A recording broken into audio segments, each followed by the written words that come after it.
ഞാൻ നോമ്പ് നോറ്റിരിക്കുന്നു. ഇബ്നു ഉമറിന് കൗതുകമായി. ഇമാമു മുത്തബിഉസ് സുന്ന, സുന്നത്തിനെ പിൻപറ്റുന്നവരുടെ നേതാവ് എന്ന് ചരിത്രം രേഖപ്പെടുത്തിയ ഇബ്നു ഉമർ റളിയല്ലാഹു അൻഹു അത്ഭുതപ്പെട്ടു.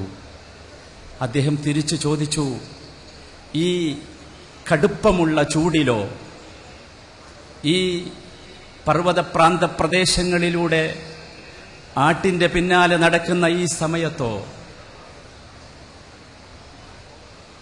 ഈ ആട്ടിടയൻ ചിരിച്ചുകൊണ്ട് മറുപടി പറഞ്ഞു, ഉബാദിറു അയ്യാമി ഹാദിഹിൽ ഖാലിയ, ഞാൻ കൊഴിഞ്ഞുപോയിക്കൊണ്ടിരിക്കുന്ന എൻ്റെ ദിവസങ്ങളോട് മത്സരിക്കുകയാണ്. ഇബ്നു ഉമർ റളിയല്ലാഹു അൻഹു അത്ഭുതപ്പെട്ടുപോയി. രണ്ട് കാര്യങ്ങൾ ഇബ്നു ഉമറിന്റെ ചോദ്യത്തിൽ മുഴച്ചു നിൽക്കുന്നു. ഒന്നാമത്തേത്, ഈ കടുപ്പമുള്ള ചൂടിലാണോ നോമ്പനുഷ്ഠിച്ചത്? എൻ്റെ ശബ്ദം കേൾക്കുന്ന എംബസമ്മുകാരൻ്റെ മനസ്സിൽ ഈ ചോദ്യം വീണ്ടും വീണ്ടും ആവർത്തിച്ചാവർത്തിച്ച് ചോദിക്കാവുന്ന പരുവത്തിൽ അവരെത്തട്ടെ. ഈ കടുപ്പമുള്ള ചൂടിലാണോ, അഥവാ സാഹചര്യങ്ങൾ പ്രതികൂലമായിട്ട് പോലും, സാഹചര്യം അനുവദിക്കപ്പെടുന്നതായിട്ടല്ല, കാലാവസ്ഥ അനുകൂലമല്ല, എന്നിട്ട് പോലും അള്ളാഹുവിന് വേണ്ടി നോമ്പ് നോക്കാൻ ഈ കാട്ടറബിയായ, ഗ്രാമീണനായ, ബദവിയായ ആട്ടിടയന് സാധിച്ചത്? നിങ്ങൾക്കറിയാം, ഈ സമ്മേളന നഗരിയിലേക്ക് കയറി വരുന്നിടത്ത് നിങ്ങളെപ്പോലെ കഴിഞ്ഞ സമ്മേളനങ്ങളിൽ ശ്രദ്ധാപൂർവം ക്ലാസുകൾ കേട്ട ഒരുപാട് നിങ്ങളുടെ സഹപ്രവർത്തകർ വിയർത്തൊലിച്ച് പ്രയാസപ്പെട്ട് വാഹനങ്ങളെ നിയന്ത്രിക്കുകയാണ്. പൊടി പുരണ്ടിട്ടുണ്ട് അവരുടെ ശരീരം, ജട പിടിച്ചിട്ടുണ്ട് അവരുടെ മുടി.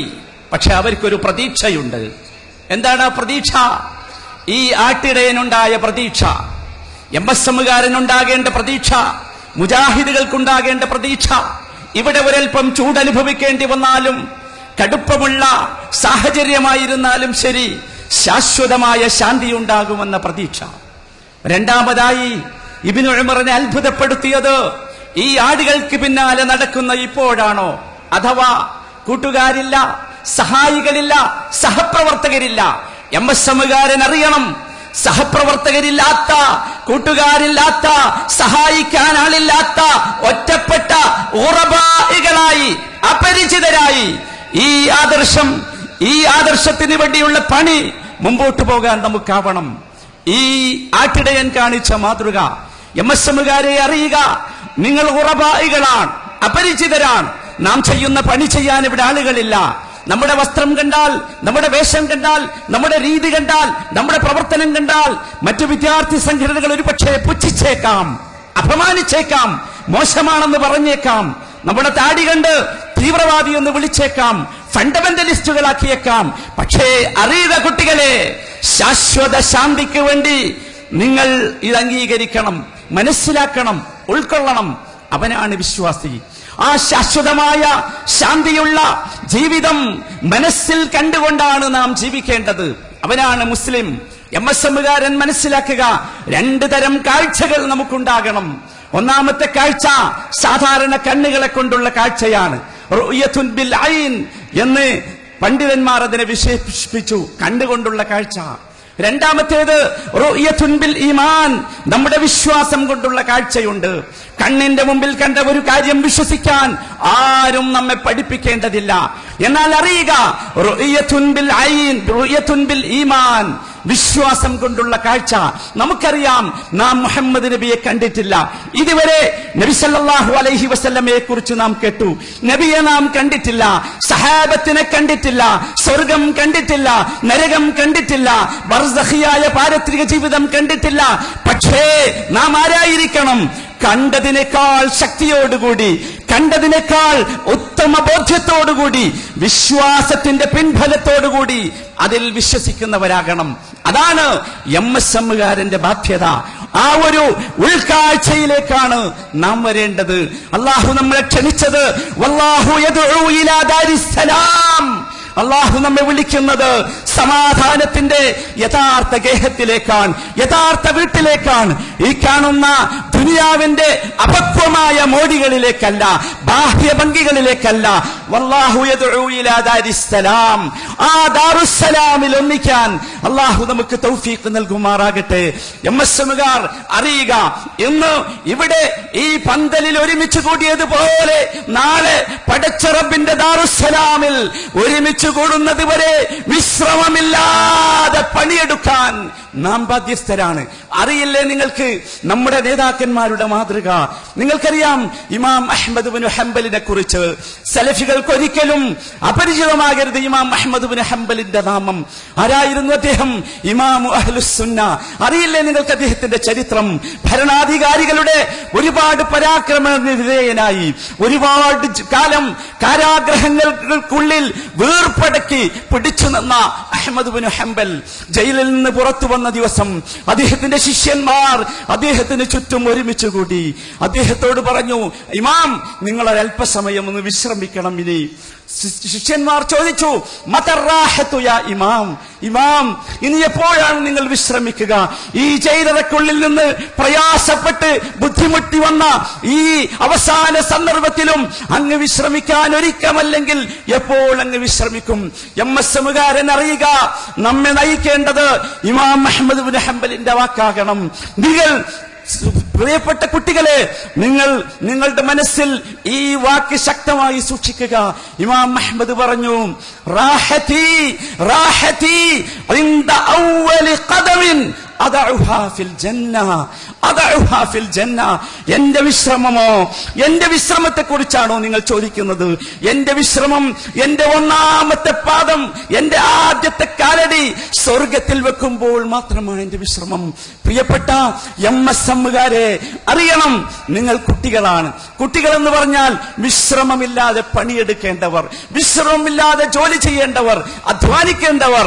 ഏതുവരെ എന്ന് ചോദിച്ചാൽ അവ്വലു ഖദമിൻ അദഉഹാ ഫിൽ ജന്ന, എന്റെ ആദ്യത്തെ പാദം സ്വർഗത്തിൽ വെക്കുന്നത് വരെ വിശ്രമമില്ലാതെ പണിയെടുക്കുമെന്ന പ്രതിജ്ഞയുമായി ഈ നഗരിയിൽ നിന്ന് പുറത്തേക്ക് പോവുക. നിങ്ങൾ കാണുന്നില്ലേ ഈ സ്റ്റേജിലിരിക്കുന്ന വന്യവയോധികരായ തലനരച്ച പ്രായമായ നമ്മുടെ നേതാക്കൾ? അവരൊക്കെ അശ്രാന്ത പരിശ്രമം നടത്തി വിരിച്ച പായയിലാണ് നിങ്ങൾ ഇരിക്കുന്നത്. അറിയണം, നിങ്ങൾ നമുക്കുമുണ്ട് ഒരുപാട് ഉത്തരവാദിത്തങ്ങൾ. ശാശ്വതമായ ശാന്തി ജീവിതത്തിൽ ഉണ്ടാകണമെങ്കിൽ ആ ഉത്തരവാദിത്തത്തെ കുറിച്ചുള്ള ബോധം നമ്മുടെ മനസ്സിൽ ഉണ്ടാകണം. പ്രിയപ്പെട്ട കുട്ടികളെ, നിങ്ങളിവിടെ കഴിഞ്ഞ ക്ലാസുകളിൽ ഇബാദത്തുകളെ കുറിച്ച് കേട്ടല്ലോ, ആരാധനകളെ കുറിച്ച് കേട്ടല്ലോ, നമസ്കാരങ്ങളെ കുറിച്ച് കേട്ടല്ലോ, സൽക്കർമ്മങ്ങളെ കുറിച്ച് കേട്ടല്ലോ. എന്നാൽ എന്റെ കുട്ടികളെ, നിങ്ങൾ അറിയണം, നമ്മെ അല്ലാഹു സൃഷ്ടിച്ചതിന്റെ ഏറ്റവും ഉന്നതമായ ലക്ഷ്യമായി പഠിപ്പിച്ച വാചകം സൂറത്തു ദാരിയാത്തിൽ എപ്പോഴും എപ്പോഴും നിങ്ങൾ കേൾക്കുന്നതായിരിക്കും. വമാ ഖലഖതുൽ ജിന്ന വൽ ഇൻസ് ഇല്ലാ ലിയഅ്ബുദൂൻ. ജിന്നിനെയും ഇൻസിനെയും അല്ലാഹു സൃഷ്ടിച്ചത് ലോകത്തുള്ള മറ്റു ലോകങ്ങളിലുള്ള സകല വസ്തുക്കളെയും സൃഷ്ടിച്ചതിന് വിരുദ്ധമായ ഒരാശയവുമായിട്ടാണ്. ഏതാണ് ആശയം? ഇബാദത്ത് ചെയ്യുക എന്ന ആശയം. ആലോചിച്ച് നോക്കൂ സുഹൃത്തുക്കളെ, ഇവിടെയുള്ള സകല വസ്തുക്കളെയും അല്ലാഹു സൃഷ്ടിച്ചത് നിങ്ങൾ അറിയണം മഖ്ഹൂറുകളായാണ്. അഥവാ തങ്ങളുടെ സ്വന്തം ഇഷ്ടത്തിനനുസരിച്ച് എന്തെങ്കിലും വിവേചനമനുസരിച്ച് കാര്യങ്ങൾ ചെയ്യാനുള്ള അവസ്ഥയിലല്ല. എന്നാൽ മനുഷ്യനെയും ജിന്നിനെയും അല്ലാഹു സൃഷ്ടിച്ചത് വ്യത്യസ്തമായ രൂപത്തിലാണ്. മുഖയ്യറുകളായി സ്വന്തം ഇഷ്ടത്തിനനുസരിച്ച് കാര്യങ്ങൾ ചെയ്യാവുന്ന രൂപത്തിൽ. നോക്കൂ നിങ്ങൾ, മനുഷ്യൻ അതറിയേണ്ടതുണ്ട്. എന്തിനാണ് ഇബാദത്ത് ചെയ്യുക എന്ന ഉന്നതമായ ഒരു പ്രവർത്തനത്തിന് വേണ്ടിയാണ് മനുഷ്യരെ നമ്മളെ മഖ്ഹൂറുകളല്ലാതെ മുഖയ്യറുകളായി സ്വന്തം ഇഷ്ടത്തിനനുസരിച്ച് പ്രവർത്തിക്കാവുന്ന രൂപത്തിൽ അല്ലാഹു സൃഷ്ടിച്ചത് എന്ന് നാം അറിയണം. നിങ്ങൾ ചിന്തിച്ചു നോക്കൂ. പക്ഷേ നമ്മൾ എവിടെ നിൽക്കുന്നു? എന്തിനാണ് ഇബാദത്ത് ചെയ്യാൻ, എന്തിനാണ് വിവേചനാധികാരം നൽകിയത്? നാം മനസ്സിലാക്കണം. അതാണ് എംഎസ്എമ്മുകാരന്റെ ഇബാദത്തും അല്ലാത്തവരുടെ ഇബാദത്തും തമ്മിലുള്ള വ്യത്യാസം. എന്തിന് നമ്മെ ഈ വിവേചനാധികാരം നൽകി സൃഷ്ടിച്ചു? ഇബാദത്ത് ചെയ്യുന്ന മലക്കുകൾക്ക് വിവേചനാധികാരമില്ല. മലക്കുകളുടെ സവിശേഷത നിങ്ങൾക്കറിയാം. പക്ഷേ മനുഷ്യന് അള്ളാഹു നൽകിയത് വിവേചനാധികാരമാണ്. എന്തുകൊണ്ടെന്ന് ചോദിച്ചാൽ അള്ളാഹു ആഗ്രഹിക്കുന്ന ഇബാദത്ത് ഏതാണെന്നോ അത് പണ്ഡിതന്മാർ വിശദീകരിച്ചു. ഇബാദത്തുൻ മഹ്ബൂബിയ്യ, അഥവാ പടച്ച റബ്ബിനെ ഇഷ്ടപ്പെട്ടുകൊണ്ടുള്ള ഇബാദത്ത്. നാം ഒരു പ്രവൃത്തി ചെയ്യുന്നത് അള്ളാഹുവിന്റെ ഇഷ്ടത്തിനനുസരിച്ചായിരിക്കണം. ഒരു പ്രവൃത്തിയിൽ നിന്ന് നാം മാറി നിൽക്കേണ്ടത് അള്ളാഹുവിന്റെ ഇഷ്ടത്തിനനുസരിച്ചായിരിക്കണം. നമ്മുടെ നമസ്കാരം ഉപ്പയോ ഉമ്മയോ സംഘടനാ പ്രവർത്തകരോ സഹപ്രവർത്തകരോ കൽപ്പിച്ചതിന്റെ പേരിലാകരുത്. നാം എംഎസ്എമ്മിന് വേണ്ടി, ഈ ആദർശത്തിന് വേണ്ടി പണിയെടുക്കുന്നത് ആരുടെയെങ്കിലും നിർബന്ധത്തിന് വഴങ്ങിയാകരുത്, അള്ളാഹുവിന്റെ ഇഷ്ടത്തിന്. ഇനി മുതൽ എംഎസ്എമ്മുകാരൻ പറയണം, നിങ്ങളോട് എന്തുകൊണ്ടൊരു പ്രവൃത്തി ചെയ്തു എന്നാരെങ്കിലും ചോദിച്ചാൽ അതെന്റെ ഇഷ്ടം എന്നല്ല പറയേണ്ടത്, അള്ളാഹുവിന്റെ ഇഷ്ടം. എന്തുകൊണ്ട് ചെയ്തില്ല എന്ന് ചോദിച്ചാൽ അതോ അള്ളാഹുവിന് ഇഷ്ടമില്ലാത്തത് കൊണ്ട് ചെയ്തില്ല എന്ന് പറയാൻ എംഎസ്എമ്മുകാരെ നമുക്കാവണം. അള്ളാഹു അക്കൂട്ടത്തിൽ നമ്മെ ഉൾപ്പെടുത്തുമാറാകട്ടെ. നിങ്ങൾ ചിന്തിച്ചു നോക്കൂ, നമ്മുടെ ശരീരത്തിലുള്ള മുഴുവൻ അവയവങ്ങളെയും അള്ളാഹു സൃഷ്ടിച്ചത് മഖ്ഹൂറായിട്ടാണ്. മനുഷ്യന് ചിന്തിക്കാനാണത്. നിങ്ങൾ ചിന്തിച്ചു നോക്കൂ, എന്റെ ഹൃദയത്തിന്റെ പിടിപ്പ് ഞാനല്ല നിയന്ത്രിക്കുന്നത്. ഞാൻ ആരുടെ മകനാകണം, എന്റെ ഉമ്മ ആരാകണം, ഉപ്പ ആരാകണം, ഞാനല്ല അത് തീരുമാനിച്ചത്. എന്റെ ശരീരത്തിലെ രക്തത്തിന്റെ ഓട്ടം ഞാനല്ല നിയന്ത്രിക്കുന്നത്. എന്റെ കിഡ്നിയുടെ ഫംഗ്ഷൻ ഞാനല്ല നിയന്ത്രിക്കുന്നത്. ഒക്കെ മഖ്ഹൂറ, പടച്ച റബ്ബിന്റെ കൽപ്പന അനുസരിച്ച് അത് സഞ്ചരിച്ചു കൊണ്ടിരിക്കുന്നു, ചലിച്ചുകൊണ്ടിരിക്കുന്നു, പ്രവർത്തിച്ചു കൊണ്ടിരിക്കുന്നു. നോക്കൂ മനുഷ്യരെ, നമ്മുടെ ശരീരത്തിനകത്ത് മഖ്ഹൂറുകളായ, ഒരിക്കലും വിവേചനാധികാരം നൽകപ്പെടാത്ത അവയവങ്ങളെ സൃഷ്ടിച്ച് നമുക്ക് വിവേചനാധികാരം നൽകിയത് നമുക്ക് ബോധമുണ്ടാകാനാണ്. ഏത് തരത്തിലുള്ള ബോധം? അള്ളാഹുവിന് ശുക്ർ കാണിക്കുന്ന ബോധം, അള്ളാഹുവിന് നന്ദി കാണിക്കുന്ന ബോധം. പ്രിയപ്പെട്ട സഹോദരങ്ങളെ, നിങ്ങൾ ഖുർആൻ പഠിക്കാൻ ആരംഭിച്ചില്ലേ? എംഎസ്എമ്മുകാരൻ എന്ന് പറഞ്ഞാൽ ഖുർആൻ പഠിക്കുന്നവനാണ്. ഖുർആൻ നിങ്ങൾ വായിച്ചു നോക്കൂ, എന്തൊരു അത്ഭുതമാണെന്നോ. മനുഷ്യരെ കുറിച്ച്, അടിമകളെ കുറിച്ച് പറയുന്നിടത്ത് ഖുർആൻ രണ്ട് പ്രയോഗങ്ങൾ നടത്തുന്നുണ്ട്. ഒന്ന് ഇബാദ് എന്നും രണ്ടാമത്തേത് അബീദ് എന്നുമാണ്. അബീദുകളല്ല, ഇബാദുകളാകാൻ എംഎസ്എമ്മുകാരന് സാധിക്കണം. ആരാണ് ഇബാദ്? നിങ്ങൾ ചിന്തിച്ചു നോക്കൂ.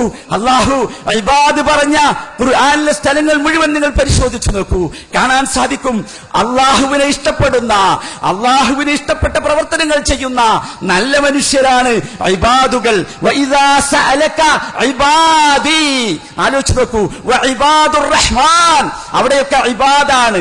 എന്നാൽ മൊത്തത്തിലുള്ള കാര്യം പറയുന്നിടത്ത് അല്ലാഹു തആല പഠിപ്പിച്ചത് മാ അന ബിളല്ലാമിൽ ലിൽ അബീദ്, അവിടെ അബീദാണ്. എംഎസ്എമ്മുകാരൻ മനസ്സിലാക്കണം, എംഎസ്എമ്മുകാരൻ അബീദല്ല, ഇബാദുകളാകണം. എന്തിന്? ശാശ്വതമായ സമാധാനത്തിന് വേണ്ടി, ശാന്തിക്ക് വേണ്ടി.